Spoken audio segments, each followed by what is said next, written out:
I need to talk to you about something today that I don't think enough people are paying attention to. And I say that as someone who reads weather reports the way some people read the morning news. Right now, deep beneath the surface of the Pacific Ocean, there is a pool of water that is more than 6 degrees Celsius above normal. That is not a typo. 6 degrees. And that water is slowly rising toward the surface, feeding what climate scientists are now calling one of the strongest El Niño events in recorded history.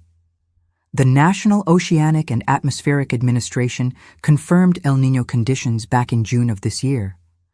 But what most people missed in that announcement is the number that came with it. NOAA said there is an 88% chance this event reaches strong status by autumn, and a 63% chance it becomes what forecasters call a very strong event, a super El Niño, by the time we hit November through January. Yale Climate Connections reported just this week that multiple international climate models are now converging on the same forecast. When I say multiple, I mean every single international model ensemble is now depicting at least a strong event, and the majority are indicating a very strong to historic event. The consensus is that this El Niño will peak at around 3.6 degrees Celsius above the long-term average. The weather company called it an event that could rank among the largest in the historical record.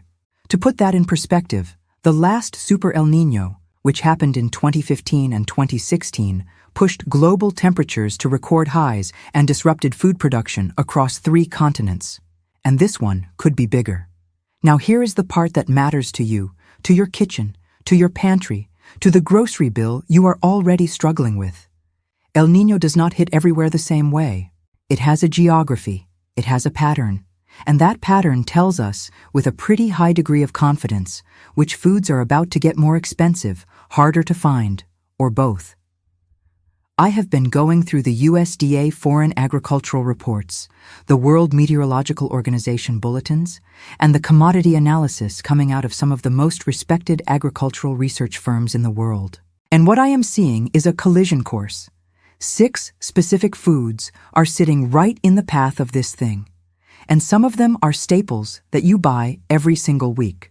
So let me walk you through what I am seeing, what the data says, and most importantly, what you and I can do about it right now, before the rest of the world catches on.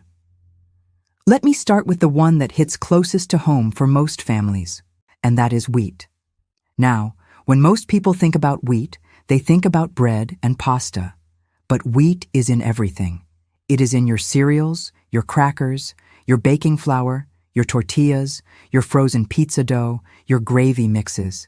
It is one of those invisible ingredients that touches nearly every meal. And right now, wheat is under pressure from 2 directions at once. The first is El Niño itself. Australia is the world's 4th largest wheat exporter, and El Niño historically hammers Australian wheat production.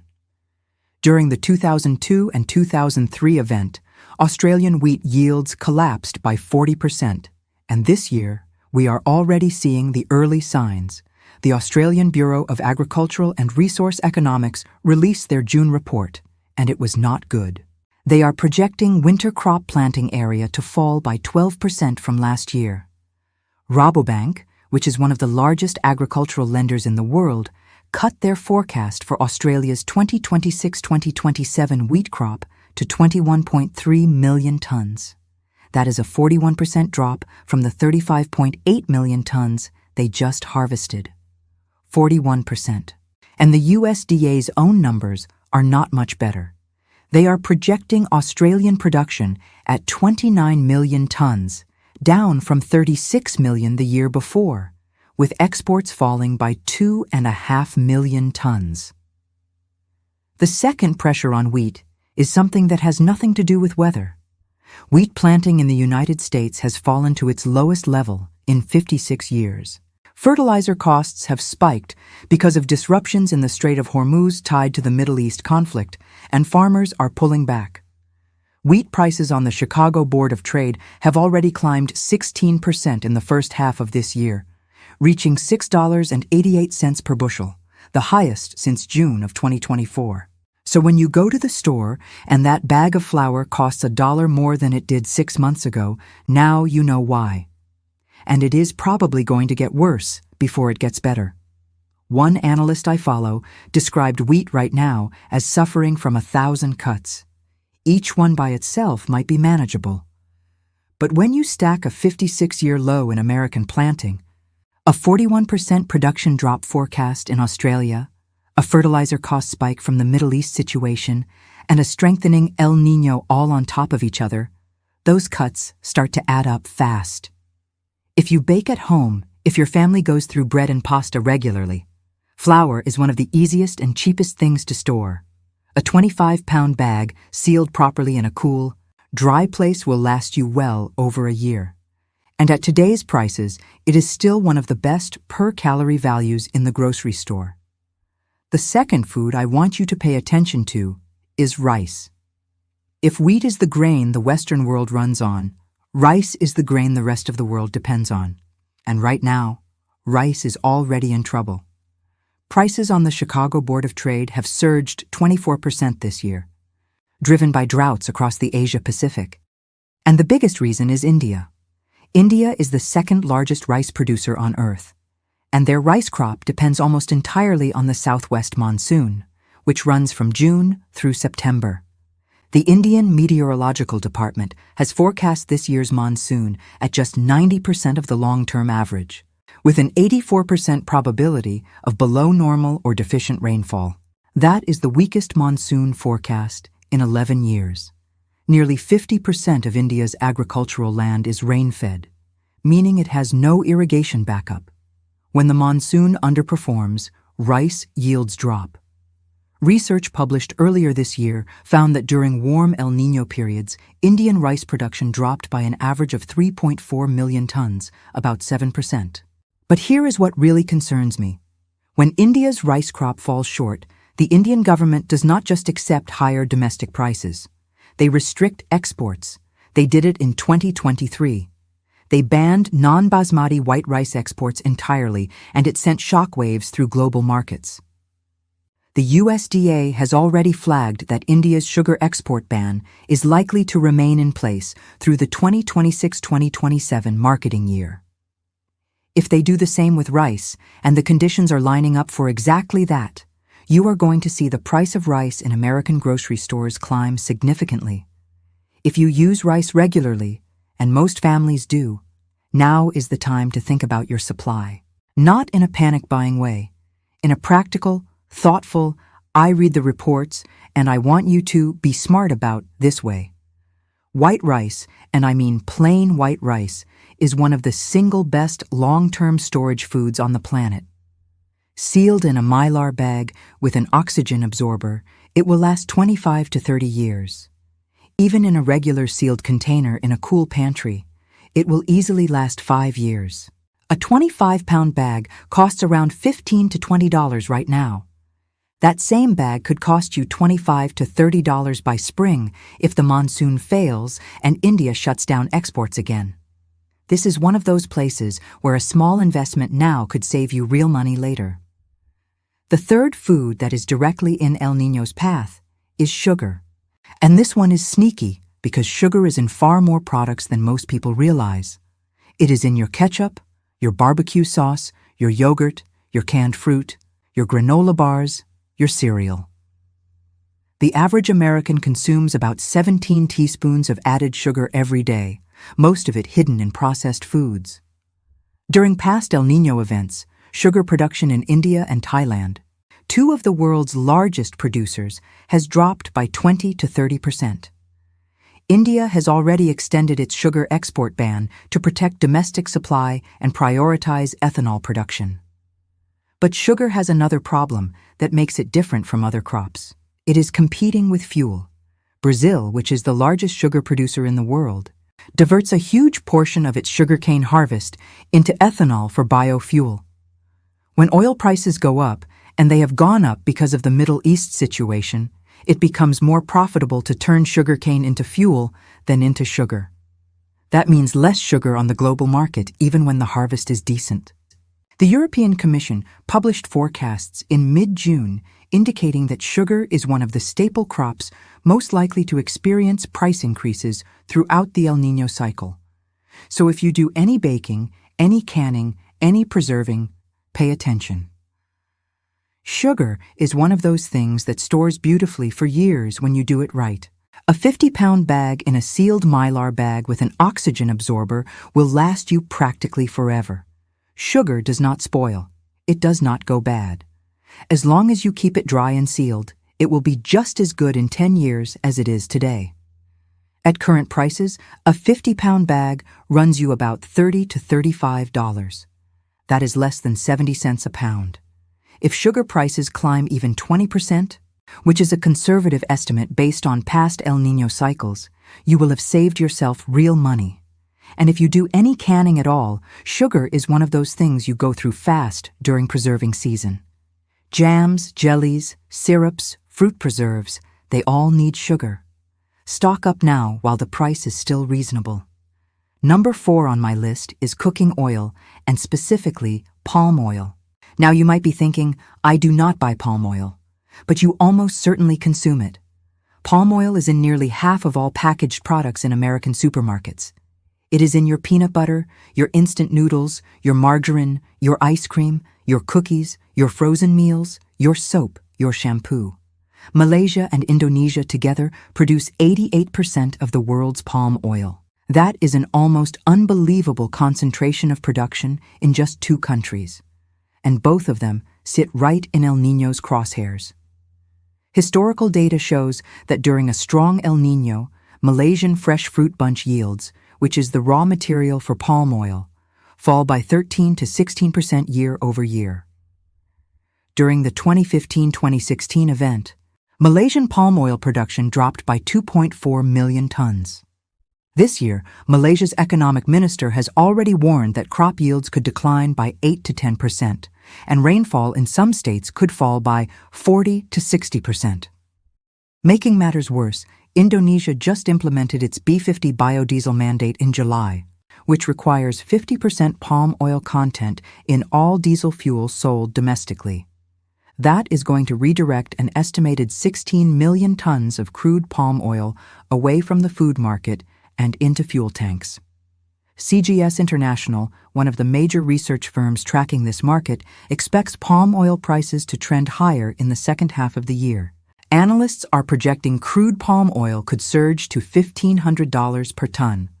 When palm oil gets more expensive, cooking oil gets more expensive, margarine gets more expensive, processed snacks get more expensive, and that ripple travels through your grocery store aisle by aisle. This is one of those items where most people will not connect the dots until they are standing at the checkout wondering why their bill jumped $30. They will blame the store. They will blame inflation in general.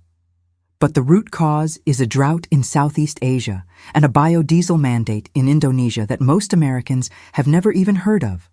If you cook at home regularly, consider picking up an extra bottle or 2 of whatever oil you use most: vegetable oil, canola oil, olive oil, any of them. Sealed cooking oil has a shelf life of 1 to 2 years, and you're going to use it anyway. You are just buying tomorrow's oil at today's price. The 5th food I want to bring to your attention is cocoa, and by extension, chocolate.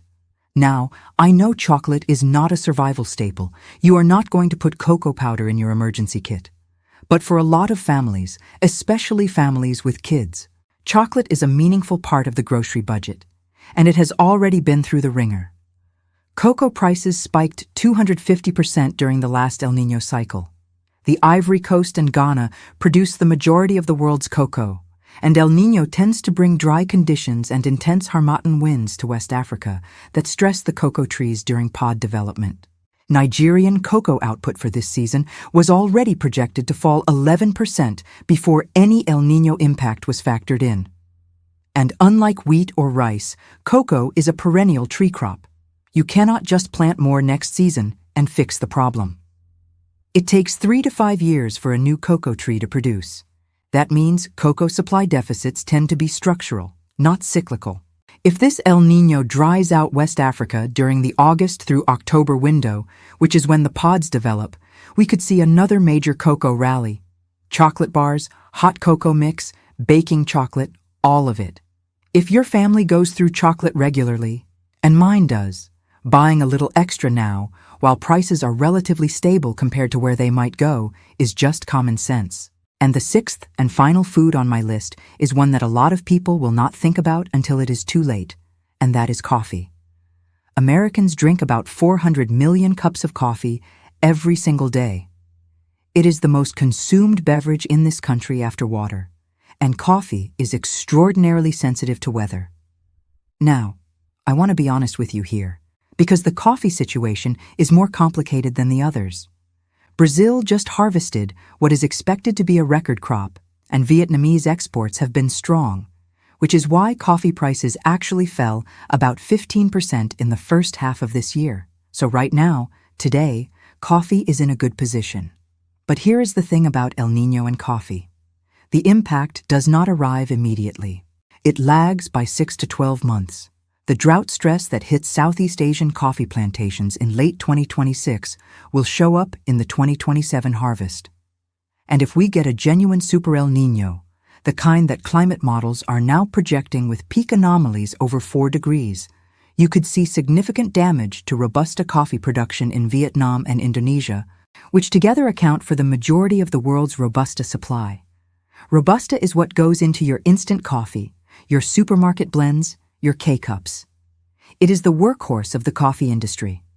Nestlé is already distributing drought-tolerant Robusta varieties to farming cooperatives in anticipation of this.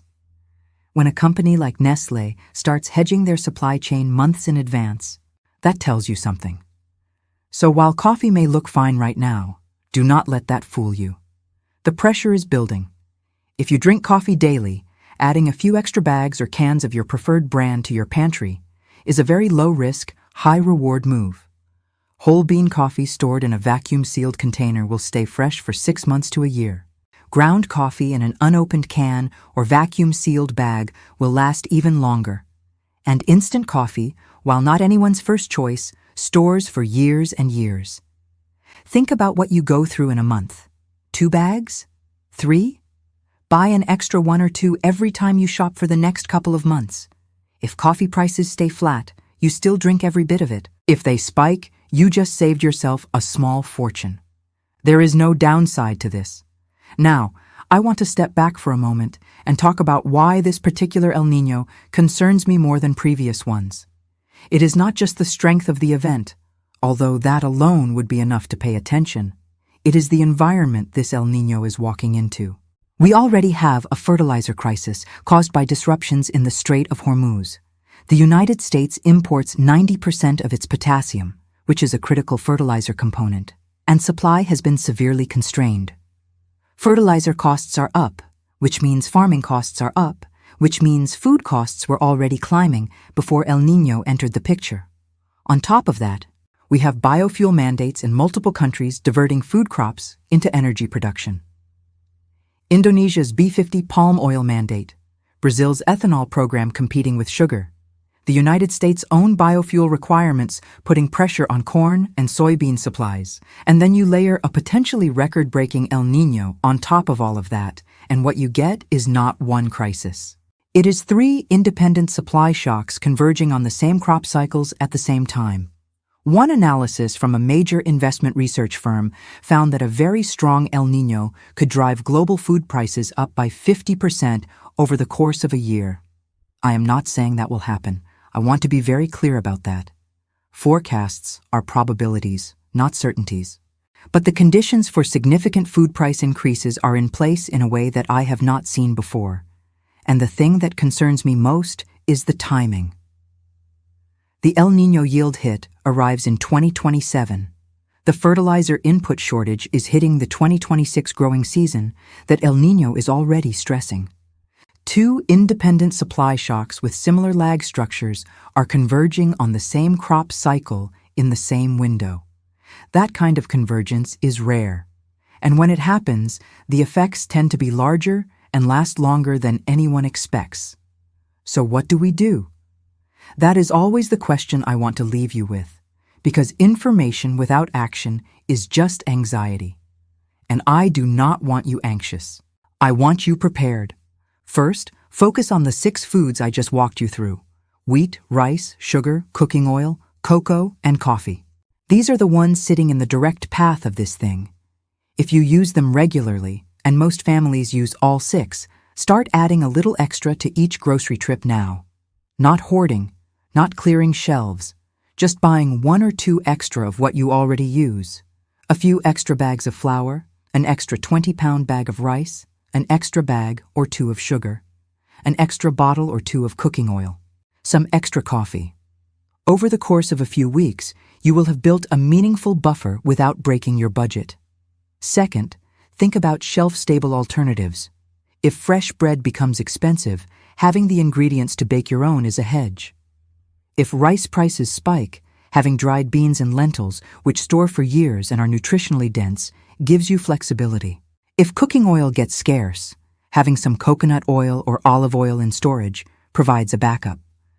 Third, if you have been thinking about learning to can or preserve food, this is your sign. Canning season is right now. Summer produce is abundant and relatively cheap. Every jar of tomatoes, every jar of green beans, every jar of applesauce you put up this summer is a jar you do not have to buy at inflated prices this winter. I have videos on this channel that will walk you through every step of the process safely and correctly.